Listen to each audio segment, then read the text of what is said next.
Alanna et le livre maudit de Karine Gors. Chapitre 2. Héroda. À Névalis, un mois après la terrible attaque, la reconstruction du village est enfin terminée grâce à la formule Raedificabo. Les sorciers ont même construit un nouveau chalet spécialement pour Alanna et Victor. Cependant, un souci demeure. Si Gorsef est remis de ses blessures physiques, même s'il en garde un boitement qui l'oblige désormais à marcher avec une canne, il persiste toutefois des maux plus délicats à soigner, ceux de l'âme et de l'esprit. En effet, le vieux sorcier est tourmenté. Il culpabilise de savoir que son fils Gidéon a choisi de se tourner vers la magie noire et qu'il y a de surcroît entraîné son propre fils Ottar. Gorsef comprend désormais qu'ils sont tous trois des étrangers les uns pour les autres, en témoigne Gidéon qui a préféré changer son prénom de naissance. Leurs différends vont bien au-delà d'une simple querelle familiale. Pire, cette rivalité a déjà entraîné la mort de nombreux sorciers innocents. Pourra-t-il arriver à les sauver de la magie noire?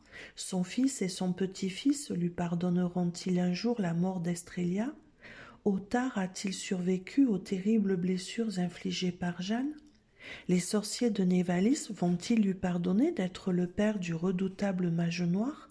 Vont-ils réellement croire que Gorsef ignorait tout de la véritable identité de celui qui les terrorise depuis tant d'années? Toutes ces questions tournoient dans son esprit sans jamais trouver de réponse ni lui laisser de répit. Il s'en trouve énormément affaibli et avec lui sa magie si précieuse pour Névalis. Aussi se décide-t-il à aller rendre visite à Ascafroa, l'elfe de la forêt, pour lui demander son aide. Il souhaite qu'elle extrait au plus vite ses tourments de son esprit épuisé. Or, il est si las par la faute des migraines qui découlent de son état d'anxiété qu'il ne peut se rendre seul à la forêt de la rivière à l'envers. Oh, bien sûr, Gorsef pourrait extraire lui-même ses tourments, mais il est interdit de le faire soi-même depuis qu'une jeune sorcière est devenue totalement apathique pour n'avoir pas su gérer la quantité de souvenirs à retirer. Victor décide donc d'accompagner Gorsef. Il est pour lui son mentor et il le considère comme un père spirituel bien plus que comme un simple sorcier. « Je vais venir avec vous, ce sera plus prudent. » « Je te remercie, Victor, pour ta sollicitude, mais ta place est auprès d'Alanna. Ne vous inquiétez pas, Gorsef, vous savez bien que votre santé nous préoccupe bien plus que notre confort personnel, le rassure cette dernière. Je te remercie de ta compréhension. Vous êtes tous deux de sages sorciers malgré votre jeune âge, répond le vieil homme, admiratif de la grande maturité de ses protégés. C'est donc validé, conclut Victor. Je vais appeler un Sleipnir. Dans votre état, il ne faut pas prendre de risques. Non, surtout pas, mon jeune ami. Tu sais que l'aide d'Ascafroa n'est accordée que si elle est méritée. Mais vous êtes souffrant, s'insurge Victor qui se dit que Gorsef mérite bien une exception. Non, pas d'exception, même pour le vieillard que je suis. Toute aide reçue doit être méritée, sans compter que je ne suis pas encore à l'agonie. Gorsef, qui a entendu les pensées de Victor et malgré ses souffrances, fait toujours preuve de son calme hors du commun. Le jeune sorcier n'insiste pas plus, il sait que c'est peine perdue. « Ne t'inquiète pas, mon chéri, prenez le temps nécessaire, » le rassure Alanna, elle aussi inquiète. « J'ai 1001 choses à faire à Névalis. Je voudrais également rendre visite à l'Isabelle. Depuis qu'elle est repartie à Héroda, je n'ai plus de nouvelles. Je veux m'assurer par moi-même que tout va bien. » Pour toute réponse, Victor embrasse Alanna et lui chuchote un tendre merci à l'oreille. Sans plus tarder, les deux sorciers prennent la route. À quelques semaines d'Halloween, le mauvais temps s'intensifie chaque jour un peu plus avec son lot de pluie et de vent qui font virevolter les feuilles mortes. Sur la montagne qui mène à la forêt des elfes, où il y règne un microclimat, il commence doucement à neiger. Gorsef marche péniblement malgré l'aide de sa canne et Victor doit souvent rattraper le vieux sorcier afin qu'il ne dévale pas le versant de la montagne. Cependant, aucun d'entre eux ne laisse échapper le moindre gémissement ou la moindre complainte. Dignes et vaillants, ils continuent à arpenter les versants abrupts. Victor ne veut pas faillir devant son mentor et ce dernier a trop hâte de reprendre le cours de sa vie et de pouvoir aider à nouveau Alanna à s'occuper de Névalis. Sa culpabilité est telle qu'il veut pouvoir être disponible pour tous les sorciers qui comptent sur lui, et ce, dès que possible. Pendant ce temps, Alanna, qui prend son nouveau rôle de gardienne très à cœur, se donne corps et âme à honorer son nouveau titre. Celui-ci lui confère beaucoup d'inquiétudes, dont la principale est de ne pas être à la hauteur de sa tâche. Même si Gorsef continue à la seconder et que Victor est son pilier, elle ne veut pas faillir à ses obligations. Sans oublier bien sûr Fidélium, son ours blanc. Désormais, l'on ne voit plus l'un sans l'autre, un lien indéfectible les unit tous les deux. Alanna a bien besoin de tous ses soutiens, sans oublier ceux de Jeanne et de Rob, ses parents si fiers. Il faut dire que depuis l'attaque de leur village, la jeune sorcière ne manque pas de travail. Mais tout ceci a eu au moins le mérite d'avoir renforcé sa maturité et de l'avoir fait progresser dans sa magie. Elle monte donc sur le dos de Fidélium et se dirige vers Héroda afin de rendre visite à son amie Lisabelle. Cette dernière est partie de Névalis peu après la fin des hostilités et s'est réfugiée dans la maison familiale avec ses parents, Sophia et Andreas Loyotte. Alanna et son ours traversent les collines qui se parent d'ocre et de brun, des couleurs qui dominent en cette saison automnale. De multiples feuilles jonchent le sol et s'écartent à mesure que Fidélium avance. Cette fois, l'animal ne fait pas une course folle, il avance certes d'un pas décidé, mais qui permet toutefois à la sorcière de découvrir le paysage à sa guise. Depuis son arrivée dans le monde magique, les événements se sont enchaînés si vite qu'elle n'a pas eu le temps de se rendre à Héroda et à Éole, les deux villages voisins de Névalis. À mesure qu'elle et sa monture progressent, elle découvre donc ces nouveaux lieux où la magie règne là aussi. Sur le bord du chemin, une multitude de diverses espèces de champignons se met à pousser. À peine commencent-ils à sortir de terre qu'ils grandissent rapidement. Ils stoppent leur croissance, puis leurs chapeaux en corolle se forment, sur lesquels de minuscules créatures s'assoient et regardent Alanna passer. Ce sont de tout petits êtres à l'apparence humaine, mais leurs petites ailes sont en fait des feuilles d'arbre. Ils sont de plus en plus nombreux et à mesure que la sorcière avance, ils lui font tous des signes de leurs minuscules mains qu'Alanna leur rend, agrémentées d'un sourire. Des écureuils roux avec de très longues queues panachées sautent de branche en branche sans faire tomber une seule de leurs noisettes qu'ils tiennent fermement entre leurs pattes. D'autres s'envolent d'arbre en arbre. Des ratons laveurs noirs et argentés s'approchent également. Une biche et son faon bondissent en laissant derrière eux une traînée de poudre pailletée qui retombe sur les gouttes de pluie, faisant scintiller la végétation. Puis, soudain, sans transition, le paysage change radicalement. Plus de forêt, plus d'arbres. Ils ont laissé place à des falaises abruptes, des herbes rases et du sable. À mesure qu'ils avancent, un bruit sourd et continu gronde. « Qu'est-ce qu'on entend ?» se demande à haute voix Alanna.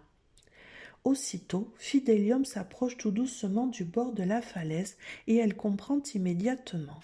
En contrebas de la paroi rocheuse, haute comme un immeuble de 20 étages, s'écrasent d'immenses vagues aussi grises que le ciel nuageux. Elles sont si hautes et s'écrasent avec tant de force que les galets de la rive sont noyés sous une épaisse couche d'écume. Alanna et Fidélium reprennent leur route lorsqu'au détour d'une petite colline, ils arrivent enfin à Héroda. C'est un bien curieux village. Il n'y a aucun commerce ni aucune route. Les maisons construites à même le sable sont peu nombreuses et très espacées les unes des autres, et surtout, elles sont toutes absolument identiques. Mais la sorcière trouve tout de même un moyen de se repérer. Devant chaque maison, il y a un cerf-volant qui virevolte au gré du vent. À la grande surprise d'Alanna, lorsqu'elle s'approche d'une des habitations, celui-ci pique du nez et stoppe net devant le visage de la jeune sorcière. Puis, le nom des habitants des lieux se forme sur sa toile. C'est ainsi qu'à la 4e tentative, le nom de Loyotte s'affiche enfin sur le cerf-volant. Alana descend de sa monture et s'avance pour frapper à la porte quand un bruit de claquement se fait entendre. Elle regarde autour d'elle et découvre avec stupeur une dizaine de crabes qui s'approchent, agitant furieusement des pinces disproportionnées qu'ils actionnent en signe de mécontentement. Alana fait un mouvement de recul, tandis que Fidélium se place devant elle pour la protéger. Il se met à grogner à l'encontre de ces drôles de chiens de garde. Un des crabes qui se tourne alors vers l'ours blanc, qui le projette sur le côté d'un coup de patte bien asséné. Or, c'est sans compter sur la ténacité de ces petites bêtes. Sans crier gare, un autre crabe s'accroche à la truffe de Fidélium qui se redresse sur ses pattes arrière en secouant vivement la tête pour se débarrasser de son agresseur. Sans le vouloir, il bouscule la sorcière qu'il manque de faire tomber. Tout à coup, une voix à l'intérieur de la maison se fait entendre. « Ça suffit, allez vous coucher !» À ces mots, sous les yeux stupéfaits d'Alana, les crabes cessent d'agiter leurs pinces géantes, faisant ainsi taire ce bruit infernal, et ils repartent à l'arrière de la maison aussi vite qu'ils sont arrivés. Même celui malmené par Fidélium rejoint ses congénères sans demander son reste. Il prend cependant bien soin de contourner l'ours qu'il regarde de travers avec ses 2 gros yeux situés sur le haut de sa tête. Fidélium, quant à lui, se frotte le museau, rougi par le pincement. Sur ces entrefaites, la porte de la maison s'ouvre enfin et Alana découvre Sophia, la mère de Lisabelle. « Alana, mais quelle heureuse surprise! Rentre donc! J'espère que les crabes ne vous ont pas fait d'ennui. Ils sont un peu capricieux. » Non, ça a été, ment-elle gentiment. Fidélium lui lance un regard interrogatif. Il ne trouve pas, lui, que cela se soit aussi bien passé que son ami le dit. « Excusez-moi d'arriver à l'improviste, poursuit Alana, mais malgré plusieurs de mes lyres, je n'ai plus de nouvelles de l'Isabelle. J'ai donc décidé de venir chez vous pour la voir, si vous m'y autorisez, bien sûr. » « Bien entendu, rentre donc, » l'invite Sophia, ravie de cette visite impromptue. « Tu m'attends là » demanda Alana en s'adressant à son compagnon de route. Fidélium se couche donc et attend sagement son ami, tout en surveillant ces satanés crabes qui tentent sournoisement une nouvelle avancée vers lui. La jeune sorcière rentre dans la maison de la famille Loyotte et découvre un drôle d'univers. Elle a beau vivre désormais dans le monde de la magie depuis bientôt 1 an, elle en découvre tous les jours un peu plus ses mystères et autres curiosités. La maison de son amie est toute petite et très étroite, à l'inverse des bâtiments de Névalis où les intérieurs sont bien plus grands que les extérieurs. Le sol n'est que sable et une multitude de pots de fleurs remplies d'algues vertes et marrons sont disposés un peu partout. Quelques coquillages identiques à ceux de la façade ressortent de temps à autre des murs. Dans l'entrée, sur un guéridon, se trouve un monticule de lyres qui frétille. Ce sont les messages envoyés par Alana à son amie Lisabelle. Tant qu'ils ne seront pas lus, ils ne pourront pas se détruire. Sophia invite l'amie de sa fille à s'asseoir sur une chaise faite de bois flotté. Puis Andreas, son mari, les rejoint. Une fois tous assis et après que la maîtresse de maison ait offert une tasse de chocolat chaud aux guimauves sauteuses à leur invitée et servi pour elle-même et son mari un thé pétillant aux algues fraîches, celle-ci entame la conversation. « Que nous vaut l'honneur de ta visite ? Comme je vous le disais, je me suis permis de venir car je n'ai plus de nouvelles de votre fille depuis son retour auprès de vous. Comment va-t-elle ? » « Eh bien, pour tout avouer, nous sommes très inquiets, commence Sophia. « Pourquoi, l'Isabelle est malade ?» s'écria Alana. « Je ne dirais pas cela, intervient Andreas.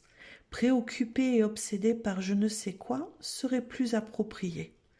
Excusez-moi, monsieur Loyotte, mais je ne comprends pas. Ce que veut te dire mon mari, c'est que notre fille passe tout son temps enfermée dans sa chambre à prendre des notes.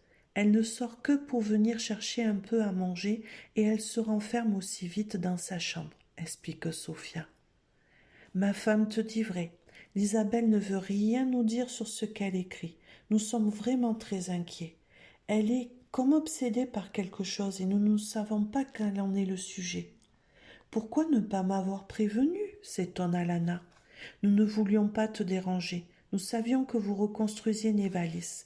Et puis maintenant que tu es la nouvelle gardienne, tu dois avoir beaucoup à faire, se justifiait Sophia.